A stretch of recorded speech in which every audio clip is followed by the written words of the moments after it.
fait, je suis à l'Atrium un peu par hasard. Je suis passé devant cette galerie. J'ai rencontré la propriétaire qui est très ouverte sur la culture et qui a tout de suite accroché quand je lui ai présenté mon projet d'exposition sur Bruce. Donc au final, elle a accepté, à ma grande surprise, sincèrement. Et voilà comment en fait on a lancé le truc. Alors je suis devenu fan un peu par hasard aussi de Bruce Lee. Donc je pense que ça revient, parce qu'à chaque exposition, ça fait 10 ans que j'en fais, et on me pose à chaque fois la même question. Et c'est vrai que je savais pas trop quoi répondre. Et j'ai fait une attaque cardiaque en fait en 2013. Après ça, ça a dû me réveiller un peu, et je sais pas. Et je pense que c'est inconsciemment après le décès de mon père, donc quand j'avais 7 ans. Donc, des années après, en fait, je suis devenu fan. Je suis tombé sur un livre, des cassettes, etc. À la télé, on avait encore la 5 à l'époque. Donc, je suis tombé complètement fan de ce gars-là. La puissance, la philosophie de ce gars-là m'a vraiment impressionné. Donc, je pense que tout est parti un peu de là. Alors, en expliquant un petit peu la vie, en abrégeant un petit peu, parce que ça serait long sinon. Après, il a plusieurs facettes. Il est acteur, maître en arts martiaux, il est producteur, scénariste, philosophe, et c'est un père dévoué. Donc moi, j'ai tout de suite accroché à la philosophie de vie, en fait. Plus que le mec qui met des coups de pied, même si j'aime bien les films. Alors je pense que je suis fan, oui, enfin, le départ est de 7 ans, mais vraiment fan, je pense que c'est à partir de 12, 13, 14 ans à peu près. Là, vraiment, où j'ai découvert dans les années 80-90 les films à la télé surtout. Donc après, c'est parti de là. Après, quelques années, parce que après, bon, la collection, soit j'ai eu de la chance d'avoir des personnalités qui m'ont offert certaines pièces. J'étais un des premiers même, voire peut-être le premier, je ne veux pas m'avancer, en France à exposer sur Internet. J'ai voulu en faire un musée, parce que je voulais ouvrir un musée, et j'ai ouvert un musée sur le web. Et du coup, tout est venu sans vraiment le faire exprès. Donc tout le monde est venu commenter les photos, etc.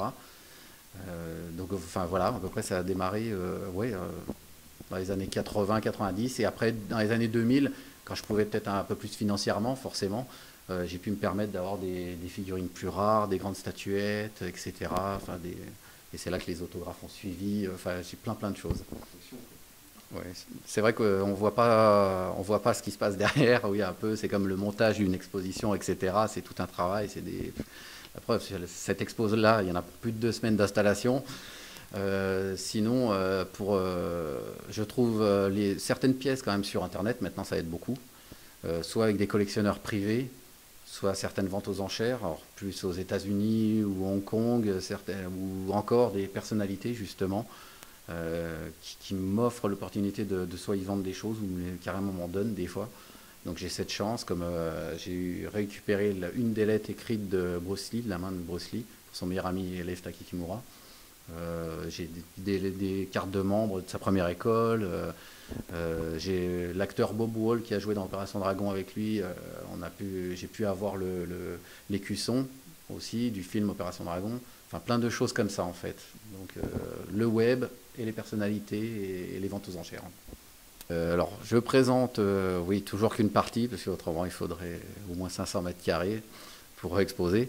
Donc après, généralement, je fais une exposition par an, généralement, parce que ça prend énormément de temps. Généralement, ça me prend des fois entre 6 mois, bon, pas 24 heures sur 24, mais au moins 6-8 mois de préparation, beaucoup d'installations. Après, il y a beaucoup de risques en plus pendant les expositions, donc on casse beaucoup, on perd, on se fait voler aussi. C'est dommage d'ailleurs, ça, parce qu'on présente gratuitement pour faire plaisir au public. Donc il y a des gens respectueux, d'autres moins.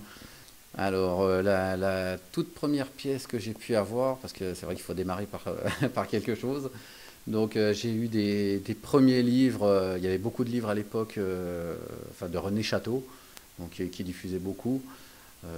Donc j'ai eu ça, j'ai eu des nunchakus forcément, quand on n'a pas de nunchaku, on casse les balais à sa mère, on fait des nunchakus nous-mêmes. Donc après, des cassettes vidéo, etc. Donc des petites choses, des affiches. Puis après, avec les années, oui, on commence à arriver avec des pièces beaucoup plus importantes, quoi, des grosses statuettes, des figurines un peu plus rares. C'est très varié, hein. Alors, la pièce qui me tient vraiment à cœur, ça c'est assez difficile à dire parce qu'il y en a il y en a plusieurs.